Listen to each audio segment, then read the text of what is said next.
Kebetulan saya menulis di blog pribadi saya gazer.com itu khusus untuk musik, dan saya adalah sepertiga pemilik dari Substore. Musik ada di mana-mana, depan, belakang, kanan, kiri. Ketika kita jatuh cinta, ada harmoni seperti kata Iman Plata. Dan juga banyaklah ketika kita diam juga nafas kita juga menimbulkan irama, dan disitu musik ada. Namun musik gak cuma itu dua.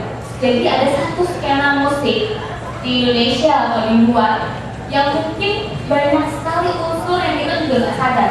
Ada pegiat musik, ada komunitas, ada musik yang dikotak-kotakan, karena sekarang juga orang-orang pasti ngeliatnya dari genre dan lain-lain, dan semuanya itu mulai beradaptasi sekarang. Kita melihat ada musik di era media sosial. Siapa yang pernah ngolek-ngolek kaset pakai video? Ada dua.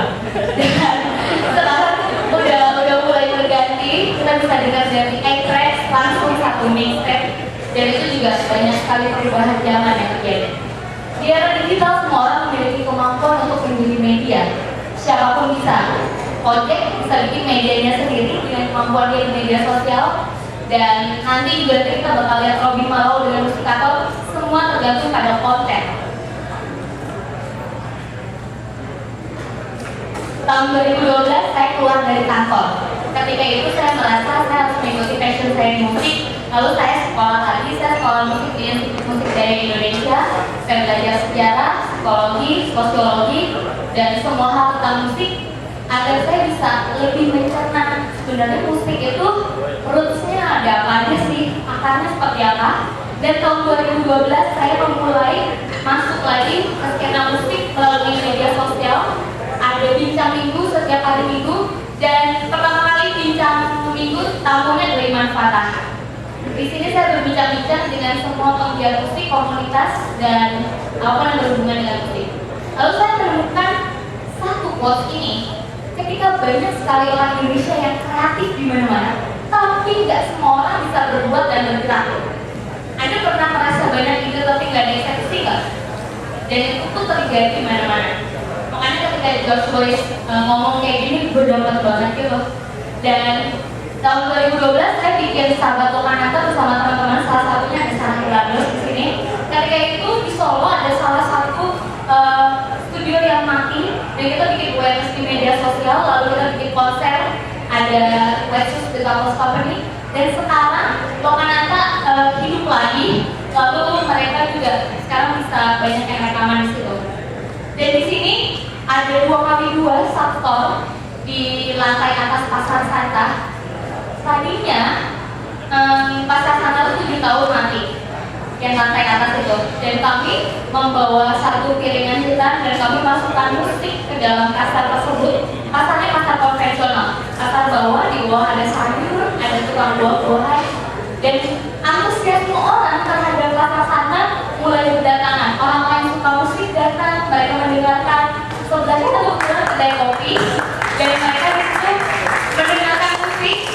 Dan satu hal yang saya terima dari orang-orang di situ, mereka menerima dengan kemampuan digital yang ada sekarang, tapi live musical experience-nya itu nggak dapat. Mereka tuh ada rindu romantisme, mereka rindu pegang artwork dan mencium rilisan musik. Disinilah kami akhirnya bekerja sama dengan banyak orang.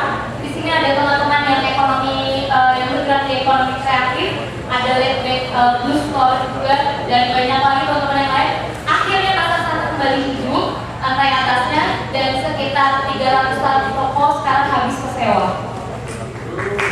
Kalian bisa lihat di Instagramnya Pasar Santa, dan teman-teman juga mungkin bisa berdaya lagi, mencari jodoh. Sekarang udah bisa dandan enak dengan harga yang terjangkau.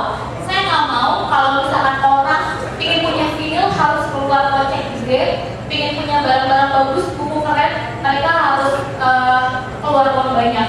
Dan dari semua gerakan yang saya lakukan selama ini ada satu hal sih yang mungkin itu tidak terpola ya. Kalau misalkan kalian mau bikin campaign atau movement yang ada unsur brandingnya, mungkin itu tidak bisa tercakup dengan mudah kalau misalkan nggak ada sincerity.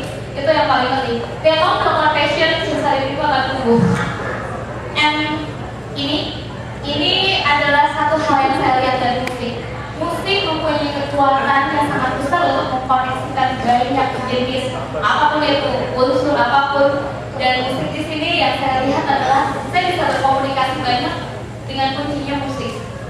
Dan buat tadi sesuai dengan semangat saya bersama menuju timur.com, saya punya satu gerakan kolaborasi antara anak-anak muda yang punya kompetensi di bidang kreatif di sekitar saya akan memberikan satu kolaborasi baru. Ketika saya berjalan ke Indonesia Timur, saya eksplorasi 3 bulan sekali jalan ke Papua dan Maluku, dan saya misalkan saya jalan-jalan ke Alor, Nusa Tenggara Timur, saya mencari dan mempelajari apa saja kebudayaan mereka, lalu mencoba berkomunikasi, mendengarkan apa yang mereka butuhkan, lalu mencari apa aja sih yang bisa dikolaborasikan dengan teman-teman yang ada di sekitar saya. Ini di Ambon ada kelompok A. Ini acaranya di pinggir jalan. Anda tahu tentang kedukaan rakyat-rakyat Ambon dan anak-anak mudanya masa-masa konflik. Dalam keberagaman tersebut, mereka akhirnya bersatu melalui musik dalam damai. Dan saya pun berjalan lebih jauh lagi ke Papua. Papua di sini sangat banyak pulau dan musik yang menyatukan mereka. Saya membuat dokumenter tentang musik juga, berjalan-jalan ke Indonesia Timur dan mencari apa saja sih yang bisa kita dapat, kita pelajari. Balik lagi, listen, not just hearing. Musik adalah bahasa yang paling internasional. Saya mau ngomong universal sebenarnya. Musik adalah bahasa yang paling universal.